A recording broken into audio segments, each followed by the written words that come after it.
Thank you, Mark. I'll do my best. Maybe catch up some time to... gosh, I think after that Christian's presentation, my heart is going a bit too fast for this. It's a very chilling introduction to the context to this from a phytosanitary point of view, and I don't know what I'm going to eat for lunch now, but we need to be careful. So I'm going to step back in time a little now to give some context from the agricultural insurance point of view.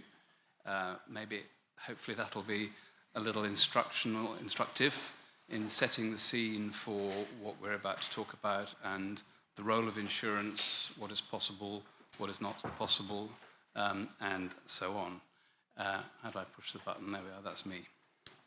I'm going to step right back in time, actually, because there is history to this, and there's various researches that go on which tell us that the insurance of agriculture, or the concept of using formal techniques, formalized techniques, am I too far from this thing? Okay, sorry, thank you, has been around for a very long time. And indeed, in Babylon, in 1772 BC, before Christ, we see a code written down, the Hammurabi Code. He was the king of Babylon. And that thing there, how do I point to it there? I think it's called a stele or a stela. It's a stone. They're sometimes, you see them all over the place, sometimes in wood and sometimes in stone. But this is inscribed on the stone.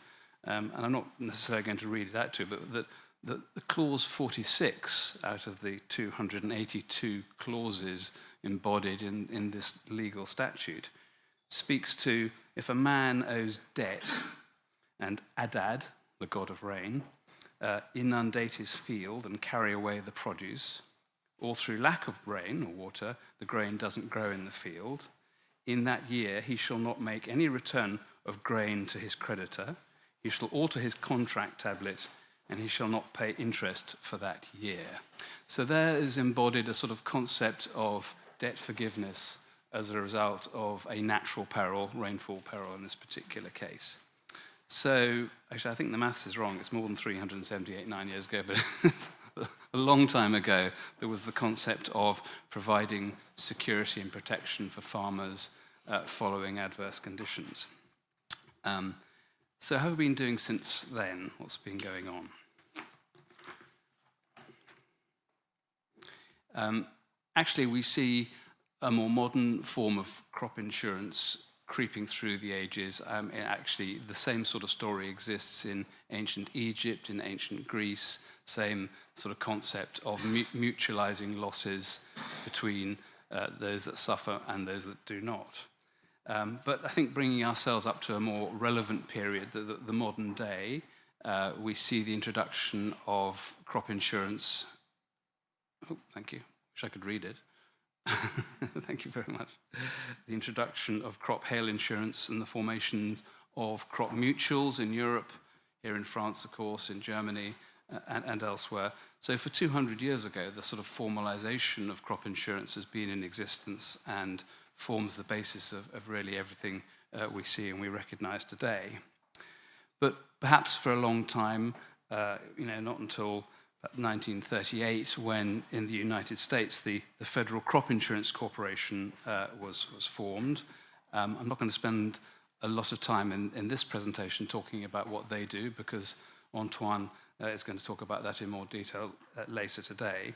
But there was a protection put in place as a result of massive systemic loss to farmers in the Midwest. The Great Depression and the impact of the Dust Bowl brought attention to federal authorities at preserving farmers' income and well-being and preserving the rural way of life was a necessity, and was one that they couldn't just rely upon for the system itself to take place. And the Federal Crop Insurance Corporation sort of trundled along, I would say, for many years, for sort of 40 years or so, following which it has greatly expanded its remit. And even today, again, sorry, Antoine, if I'm repeating your statistics, they'll bear repeating. I mean, it is now an absolutely huge program, and it's instructional to think that in that part of the world, I put 443 million acres covered last year, and 70 or 80% of agriculture and the agricultural population of the US benefits from it and takes it up. So I'm only saying that because it shows you there's a system which can be made to work. You can also question what we mean by work. Are there perverse incentives of providing insurance into an agricultural system? Is it distortionary in any way? Well, the answer is yes, it is. So be careful what you wish for. But nonetheless, the penetration of that sort of system can be made to work. Obviously, there's an economic incentive which tends to drive that. Looking more broadly around the world, agricultural insurance, and let's use that term broadly. I know we're thinking here today in Bordeaux about the viticultural system and colza rape crops, but we think in the global agricultural insurance system right across all forms of agricultural production, which includes crops of all kinds, perennial and permanent crops. Livestock, of course, a massive industry and one which benefits from insurance as well. Forestry, principally fire and wind risk, but those can be very large as well. And aquaculture. So it's a broad remit, a broad church is covered by that single word of agricultural insurance. And it is found everywhere around the world. Again, as Christian pointed out, the role of government and of regulation is critical to the whole system anyway. But the role of state and government intervention in crop insurance, as we see it today, is vitally important. I mean, if I'm honest with you, the only reason the US crop insurance reaches as many people as it does is a very active decision was taken to subsidize that program to a substantial amount from an early age. And that enabled a culture of adoption to be built up because, frankly, it was a cost-effective mechanism to manage risk. If someone else is paying for effectively 60% of the risk, why would you not take advantage of that if it was otherwise all your own risk? So, there's a strong economic incentive to that. So, using insurance techniques to manage risk, to stabilize an economy, an important segment, and an important sector in many economies, it has an economic rationale and an attraction to it. But as I said, it comes at a cost, and it's a challenging cost. More broadly, the World Trade Organization, that obviously otherwise prevents the subsidization of, or the unfair subsidization of agricultural production across competitive environments, does actually permit the use of crop insurance. So it's actively codified in WTO that crop insurance is an allowable technique for providing stability to the sector and seen as a benefit there. They have the so-called green boxes, areas in which crop insurances may be used as a part of a national policy. It's very plain to see, I have to say, when you look around the world, the world in which crop insurance is active, and that's pretty well globally and across all continents. The impact of government support, and this should come as no surprise to anybody, is absolutely critical. So if one looks where national schemes are well adopted and have been successful over many years, I'm thinking here of USA, Canada, India, China, etc., and many European countries as well. The success and the stability of those programs is easy to see. If you look at other territories, and I mentioned here Australia, New Zealand, and UK, where there is no such subsidy for crop insurance, then there is very little adoption. I always think somewhere like Australia, for example, and we'll be hearing from our friend from Peter later on that one. There is very, very little uptake of crop insurance in that market because there is no subsidy, no support from government. So we can't ignore that, and there's consideration to be brought in mind. I work in the insurance industry, and crop insurance is still considered a bit of a sort of, it's important, but it's a bit of a specialty crop. It's a bit of a, a unique area to be working in, which is crazy, really, because, agriculture across the world is, one of the three very largest economic segments. And it's interesting that when we look at the sort of data that supports crop insurance or underpins it worldwide, the numbers are huge. So the estimates vary enormously according to what you count. But broadly speaking, there's probably something like $45 billion of insurance premium rattling around the crop insurance market globally. Now that's a big number, which is kind of hard to get a handle on, doesn't mean very much, but I sort of went for an estimate of another segment which fancies itself as rather important in the insurance world, which is the aviation market. We all think of planes flying around the world, they're all very valuable. They've got lots of very precious people on board and cargo on board. Surely that's a very big market as well. Well, it's a tenth of the size of the agricultural market, $4.5 billion. Doesn't really hardly moves the needle in comparison. So what we're talking about here today, not surprisingly, because that's why we're here, we know and love it, the agricultural segment is incredibly important, both in insurance terms as well as all of the broader economy that it brings us.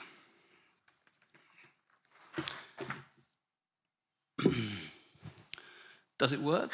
Well, yes, it does. And again, I hate to be shooting Antoine's fox again, but I don't suppose it was a statistic you'll bring out. But I sort of thought I'd have a look at a big systemic event and sort of see, does it do what it says on the box? We're providing this sort of protection to farmers. Does it actually work? And I'm deliberately here not picking up on the later theme of this day, which is the prevention of pest and disease in agriculture, but just sort of stepping back and looking at the big picture. So back in 2012 in the USA, there was one of the worst droughts on record. And again, in this rather obscure chart here, can I make it work? Yeah, it's about there, the sort of worst drought you can see on that chart there. So it impacted a huge and wide range of farmers, particularly in the Midwest. I'm not going to read out all the details on this slide.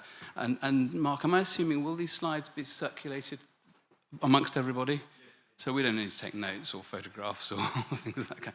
Good. Well, that's fine. So I won't read it out. But really, the key point I wanted to make here is that, when massive systemic loss impacts a segment of agriculture, be it in this case mainly Midwest crop insurance, that it was there, and the stability of the system was in place. So there's a combination here of public and private intervention in the market, which I would put up as a thought here, that both are needed to have a sustainable and resilient system. The private sector has a lot to offer. The public sector clearly does have a component here as well. As I said earlier, the only reason these crop insurances generally exist is because of public support. So here, both elements of the system were able to operate. Clearly, the public sector goes on. If you like, it's likely to be the insurer of last resort anyway. If you do nothing, then who's going to pick up the risk? Either the farmers go out of business or the government has somehow got to maintain the system. But nonetheless, involving the private sector is an efficiency. It's also a form of, if you like, pre-financing risk, because the reverse sector is if you do nothing and something bad happens, then the government has got to scramble around and look around for emergency funding to do that. That's always an expensive way of allocating money to a problem, whereas if you've pre-financed it, which is effectively what crop insurance is all about, again, covering public and private sectors.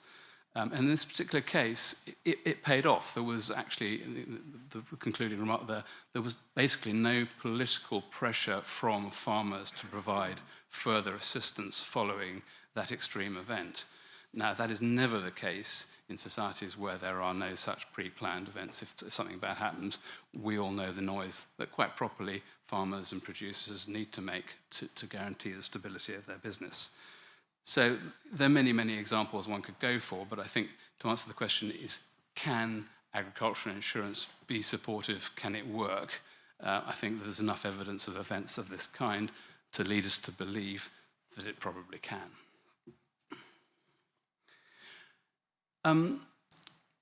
this is not really a lecture on sort of what is crop insurance, and I'm sure many, if not most of you here, know far more about that anyway than is necessary. But I just thought it was interesting to sort of lay out a little bit of a framework here, because there is a range of complexity and sophistication around the mechanisms that can make crop insurance work. Now, in the beginning of this process, we observe sort of one thing, a hail mutual. The problem is hail. It affects some people very badly. It affects other people not at all. And by the way, those can be neighbours, right? You can have a hail event on one side of the road which destroys one crop and leaves the other side of the road or the other side of the valley completely unaffected. So the concept of mutuality and sharing risk amongst a community, within a community or a country or even a region, it is very powerful. So that was where things started. Measure a single peril, see what the damage was, have an agreed methodology for reimbursing the damaged individual, and move on. So the single peril, element peril, like hail, like freeze, is, if you like, the sort of simplest version of that event. What does it require you to know? Well, we heard about, again, Christian mentioned, you need to understand the farmer. Is the farm in good condition? Is your car in good condition? And that's necessary, because would you insure a farmer who never takes all the necessary practices and therefore is, hail's not going to sort of pick out a bad farmer, I get that, but a farm that's in bad condition will always suffer more than one that's in good condition. So if you're an underwriter of that risk, you kind of need to have the knowledge of how good the car is, how good the farm is. And that requires information. That requires, maybe it's questionnaires, maybe it's somebody visiting the farm, but it's quite an onerous obligation of that to get your underwriting right, because otherwise you're probably going to get picked off by the guys who are doing things badly and the good ones don't. Similarly, if there's a claim, if there's an event, somebody's got to go and visit the farm. You've got to go and check it out. You've got to look at the field. You've got to look at the plants. First of all, that's a specialist role. You need to have people on your team or available to your team to go and do that sort of work. Can they visit the farm? Do they know what they're looking for when they get there? Or can they get there on time? Because, as we know, crops are a perishable asset. If it's been damaged by a hail event or flood, it's probably not going to last very many days before it started to rot or needed to be harvested or that sort of thing. So, I'm setting the scene here. It's actually quite a complex thing to do, to go and visit farms, get it right, get the measurement right. That's not easy. What are you measuring anyway? And then thereafter, some sort of payment and settlement will become available. So that's the sort of the conventional way of looking at crop insurance. It's the conventional way that most people do all insurances. If you insure your house and there's a burglary or there's a fire, somebody has to come around and measure things and come back with an answer, perhaps accept the claim or perhaps not accept the claim. So that's sort of traditional insurance. Over the years, and certainly through the period of the last 3 to 4 decades, I would suggest, sort of more sophisticated components have been added to that methodology. The first one I've referred to there, of course, is physical and quantitative loss. How much did you lose? Maybe qualitative. Did you lose a lot of the good stuff and not very much of the bad stuff? Those are elements, but nonetheless, it's a sort of physical measurement of what was lost, and the system needs to understand that and be able to measure it properly, both before the loss and after the loss. But more in time, again, we heard this a little earlier, revenue is really what matters. Farmers certainly obsess about tons of grain they produce on their farm, or a physical measurement of any kind, because that's a sort of almost a badge of honor, and it's been sort of post-war environment about increasing yield levels. Physical production has been a bit of an obsession. But at the end of the day, the farmer wants money. He doesn't need tons of grain particularly. So this combination of price and yield has been observed and managed in a more sophisticated manner. And again, not going to talk too much about it, but in the US, their programs there are largely pegging both price and yield to the basis of settlement, which is a rational thing. And actually, it's also logical because very often there's an inverse relationship between yield and price. In other words, in moments of scarcity, price goes up. So there's a compensation in the process there, which in turn reduces the likely volatility of outcome, which in turn reduces the potential cost of premium. So sort of thinking in a more holistic sense about yield and price has been thought of more sensibly over a period of time, I would say. It's a complexity. How do you ensure price? Well, there's ways of doing that, but it's a different process. It, again, has also led us to have a slightly more holistic view of crop insurance rather than saying, will I visit that field and measure the effects of that particular outcome, that pest or disease? Or do you just step back and say, I don't care which field it is, it's the whole farm I'm worried about. So a more holistic farm level production has become a more favoured approach to that. So sort of probably less intervention at field level, more accounting and auditing of farm level accounts enables that process to be built in. And there's a further development that we've seen also on that, not just revenue protection, but actually margin protection as well. In other words, what did it cost you to produce this crop? And there are moments in which it's actually worthwhile spending a bit more money to get the crop off the ground, to do the right things, to measure it. So your costs might go up, but your margin needs protection. So the sort of holistic farm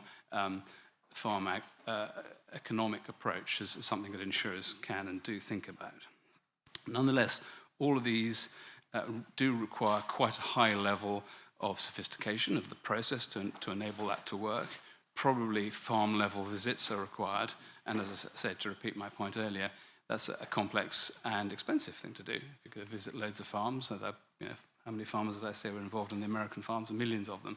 You somehow got to get and see these guys. So that's complex.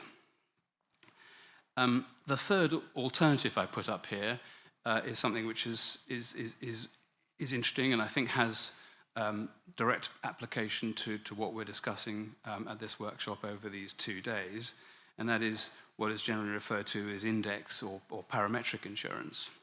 And that is a different paradigm from the previous conventional crop insurances that I've mentioned, whereby the reference and the payments are made not directly to what happened in the field or on the farm. There are no measurements taken at the field level or at the farm level. The payments are made exclusively by reference to an index, which is codified in the contract. This started with weather indexes, and typically it started with rainfall and temperature-related contracts. It has its roots actually in the power sector, really, where power traders were using a reference of temperature to measure their volumetric risk. So if there's less power is consumed when the ambient temperature is higher than when it would be lower, so it's a good reference point. And this technique of managing risk, which is otherwise difficult or even impossible to manage by insurance purposes, whereas if you reference an index, it becomes much easier. So we've seen over the last several decades, actually, the development of index-based insurances.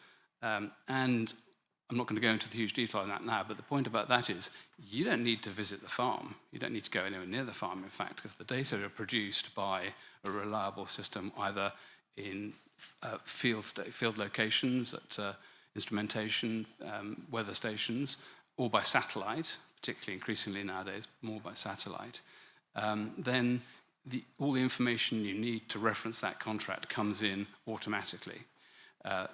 There's a downside to that, which we can go into as well, but the point is it does mean that you can deliver various insurances to farmers that would otherwise require very complex and expensive techniques of pre-underwriting and claims management.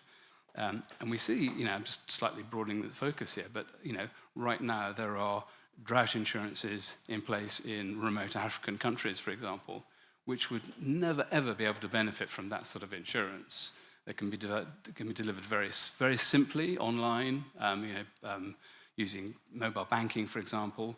So, the provision of really valuable risk protection using index-based approaches, which is extraordinarily beginning to contribute utility to that sector, in the agricultural insurance sector, which really would not have been possible without those sort of techniques. And also, it's speedy. And half the benefit and half the requirement of crop insurance in many instances, certainly in developing economies, is to have speed of payment, speed of settlement. You do not need to wait 18 months for somebody to go back to the office. And by the way, that sounds like a long time, but it's quite a realistic time in some cases, many, many months of delay while numbers are sorted out. Whereas if you can deliver a speedy liquidity within days, if not weeks, of the event happening, then that provides real protection to people, and that's certainly very important. So speed is a utility in this particular case. So that's a sort of spectrum of the various ways that the insurance industry, and indeed the reinsurance industry that supports it, looks at agricultural insurance. Now, they're not all applicable in all cases. What's useful for aquaculture may not be useful for a corn crop, but the approaches are generally useful and generally applicable.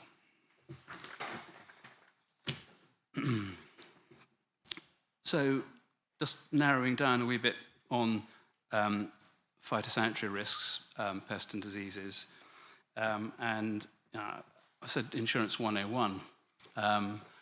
The principle of insurance is to share the losses of the few amongst the fortunes of the many. Hopefully, few people get a problem and many other people are there to support them in times of need. So that mutualization of risk between people across time, across geographies, is the way that insurance works. That adds complexity and a difficulty where that component of sharing or mutuality goes away. So if everybody is impacted by the same event at the same time, that internal support system goes away, which is why insurance companies and their reinsurers provide that cross-segmentation, that mutuality.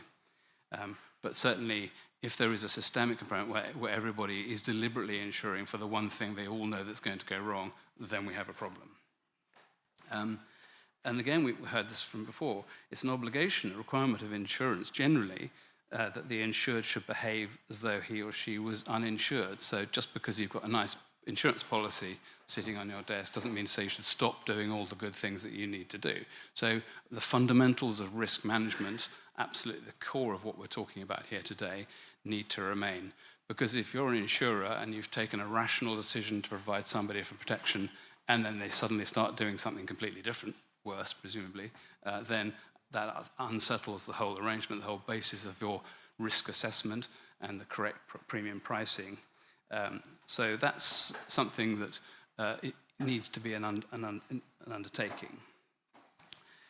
It's generally the case that the losses that you are insured, I say generally, probably always the case, one notable one, is that the losses are fortuitous and not predictable. If you know you're going to have a loss, if you know you're going to burn your house down or crash your car, then that's not insurance.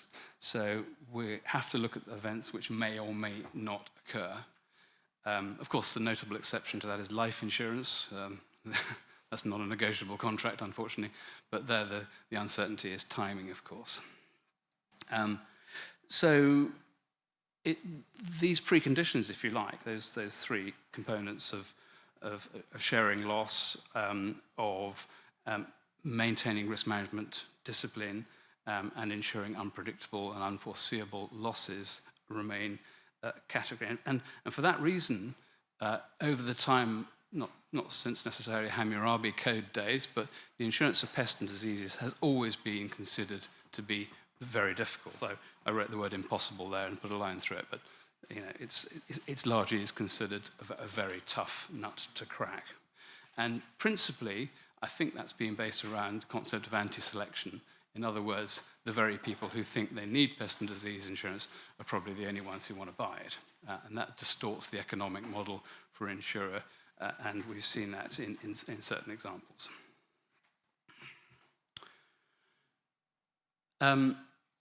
Experiences to date. Yeah, this is interesting. So again, sorry, Antoine, more reference to America.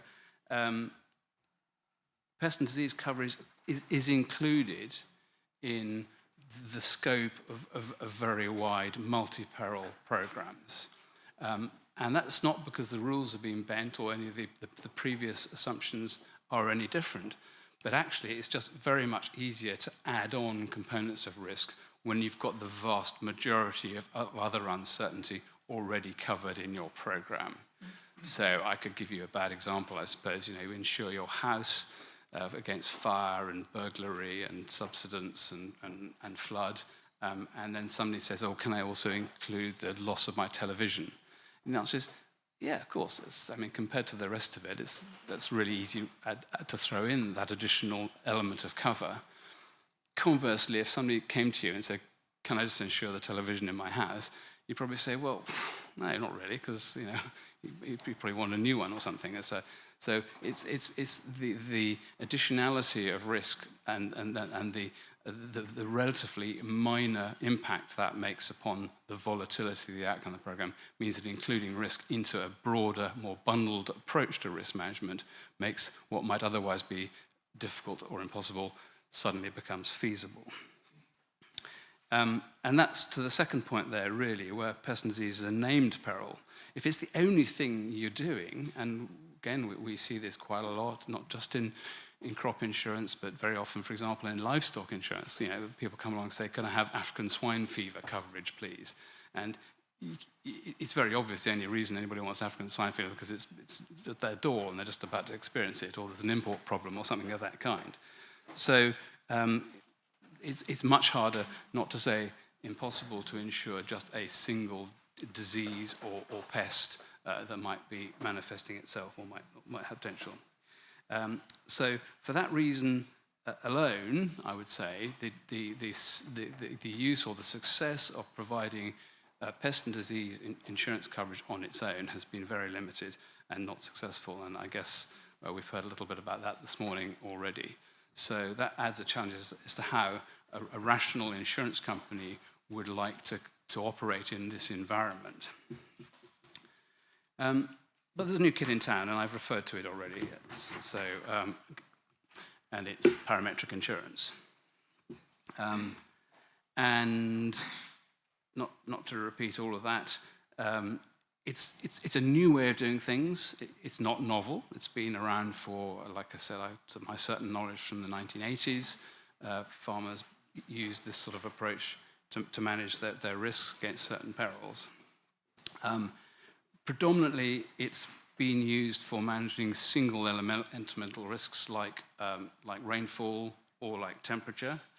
Again, that works very nicely because if you're an underwriter of that risk, if you're accepting that risk into your portfolio, you don't need to know anything else. You don't need to know whether he's a good farmer or a bad farmer. You need to know where he is. You probably don't even need to know what the actual crop is, because if it's just a measurement of rainfall, and you're saying, I'm going to pay you when the rainfall by the measurement system we've agreed drops beneath 100 millimeters during the growing season, then that's all you need to know. There's no further risk upon you as the underwriter. The reverse to that is actually that you may be getting that all wrong, and actually there are losses when there are 102 millimeters of rainfall rather than 98 millimeters. So it confers an element of obligation on the insurer and the designer of the insurance policy to make sure that those metrics are accurate and functional and actually fit for purpose, that they do the right thing. And in our practice, we put a lot of work in looking into correlations between what these indices are, which one's being used, where they're being measured, who's measuring them, such that in history you can see there would have been a strong relationship between the actual losses that took place and the index that's being used to measure them. Now, I put that up because that rings a big bell in the context of pest and disease insurance. In other words, the ability to find some proxy measurement. It's not a perfect measurement, it's a proxy measurement. And when I say not perfect, let's make sure we don't have perfect being the enemy of the good in this discussion. We want to be able to achieve something which is indeed fit for purpose, provides economic value, but becomes deliverable in a rational economic environment.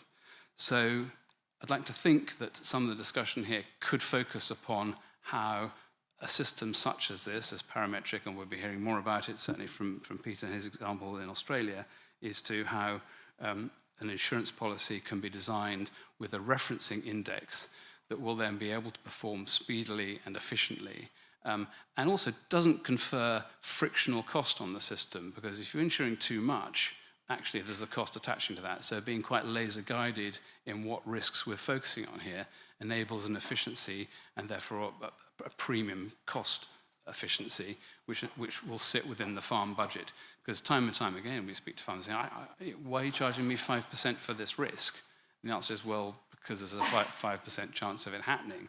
And you say, well, my margin's only 4%, so how can I possibly pay you 5%? So, again, the balance needs to be struck to make sure the economics fit the risk. The risk doesn't go away. If you do nothing about it, it's still there. But finding a way of managing that balance is really important. And also, I think we need to, no one's obsessing about this, probably other than me, about the sort of the difference between conventional crop insurance and this new form of risk insurance.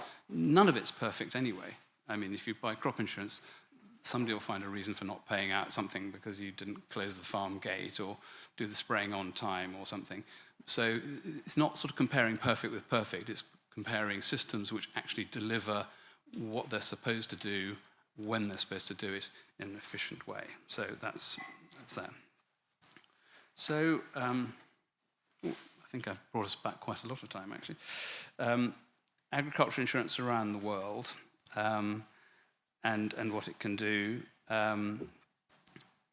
Yeah, it goes back a long way. There's a lot to be said for traditional basis of agriculture insurance. In a sense, it's the gold standard, of course, to visit a farm and measure something and decide exactly how much loss has been incurred by an insured element, an insured peril, which hopefully is covered in the contract. But we think, and that, I would always support that as a process if it can be delivered, if the insurance system has the resources and indeed increasingly these days the people to do that. But I think we need to be realistic about how broadly applicable that necessarily is. So introducing the thought of parametric insurance as a mechanism to solve this problem, I think is an interesting hypothesis. Not so say we've solved it just yet. It also confers a degree of systematic simplicity and independence, which people generally like. In other words, there's no dependence upon subjective assessment of risk. We'd like it to be objective.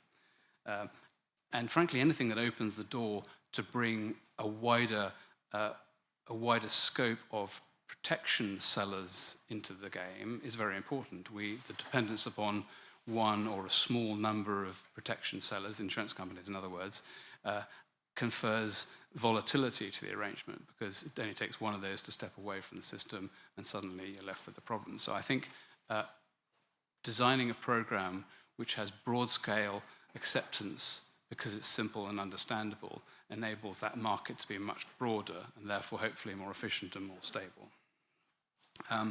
But it requires a lot of hard work to get there, because an inefficient index, an inefficient system will confer its own dangers and its own complexities. And the industry that I work for, we spend a lot of time trying to get that right. And if it's not right, it's wrong, so we don't use it.